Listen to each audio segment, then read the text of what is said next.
Strategy का 20% ही है, बस एक्स्ट्रा कंफर्मेशन के लिए। ठीक है, तो चलो आप लिख लो डिमांड और सप्लाई। उससे पहले मैं आपको कुछ एग्जांपल्स दिखा देता हूँ डिमांड और सप्लाई के। सबसे पहले देखो, मैंने जैसे आपको कहा कि एक एरिया होता है जहां पर डिमांड बढ़ जाती है और इम्पल्स मूव आता है, सही है। जैसे ही ऑर्डर एग्जीक्यूट होते हैं तो इम्पल्स मूव आता है। तो क्या है ना, कहीं पर भी आप इम्पल्स मूव देखो, मेनली तो पहले हमें 1 hour time frame, 4 hour and daily time frame से ही इसको प्ले आउट करना है।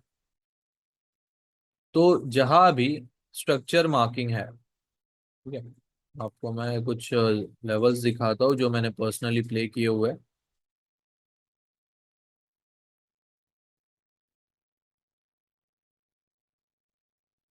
ये रहा, ठीक है, ये देख सकते हो। यहाँ से एक इम्पल्स मूव लगा है। ठीक है, इम्पल्स मूव मतलब एक बड़ा मूव आता है बुलिश या बेरिश साइड। यहाँ पर सारी ग्रीन कैंडल्स है, ऑलमोस्ट 90%। तो इम्पल्स मूव ग्रीन कैंडल्स में लगा है, तो इम्पल्स के पहले एक जो अपोजिट कलर की कैंडल होती है, सारी ग्रीन कैंडल्स, ये एक रेड कैंडल। ठीक है, आपको देखना है कि इम्पल्स कौन सी कैंडल से हुआ है स्टार्ट। तो अगर आप देखने जाओगे तो यहाँ से स्टार्ट हुआ है इस स्ट्रक्चर के बाद।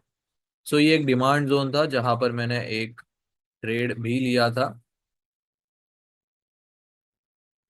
ठीक है, 1 आवर टाइम फ्रेम का कंफर्मेशन क्या होता है?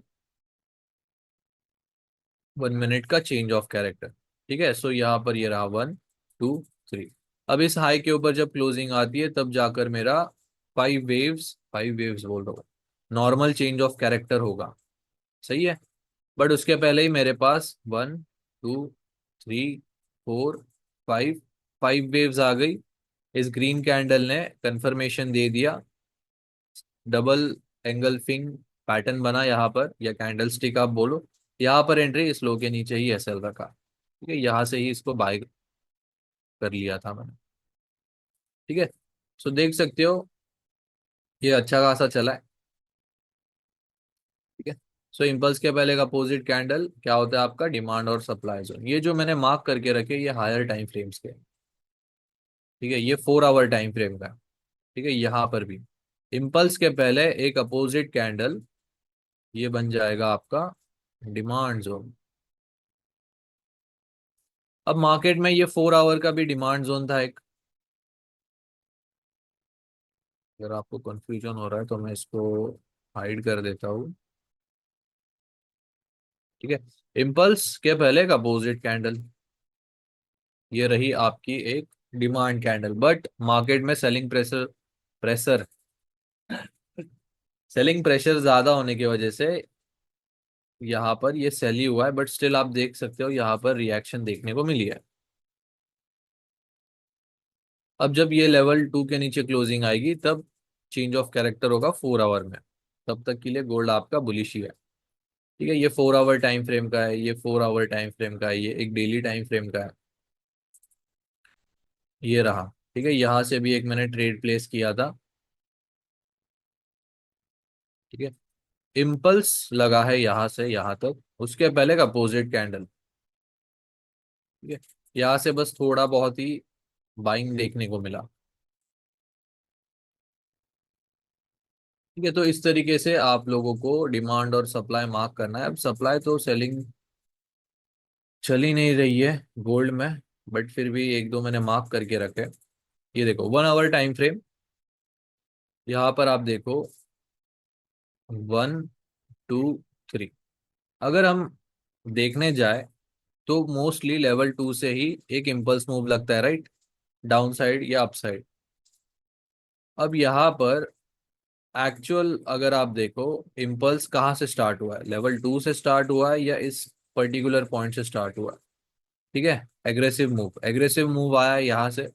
सो इम्पल्स के पहले का अपोजिट कैंडल, अब सेलिंग स्ट्रक्चर है तो ग्रीन कलर की कैंडल रहेगी अपोजिट। इसको मार्क करके एक्सटेंड किया। ठीक है, यहाँ से सेलिंग। ठीक है, ये भी एक सप्लाई जोन था जो यहाँ पर ही टैप होके ऑलरेडी प्ले हो चुका। ये भी एक सप्लाई जोन था। कैसे? इम्पल्स लगा है, इम्पल्स के पहले एक अपोजिट कैंडल। बट ये प्ले नहीं होता। ठीक है, ये प्ले नहीं हो रहा था। तो ऑलमोस्ट आपको एक आइडिया आ चुका होगा कि डिमांड और सप्लाई होता क्या है। अभी हम देखेंगे कंडीशंस।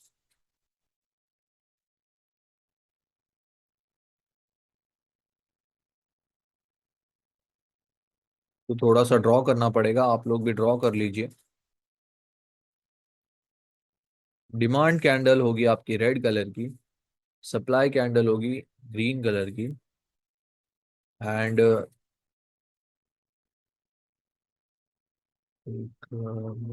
हाँ।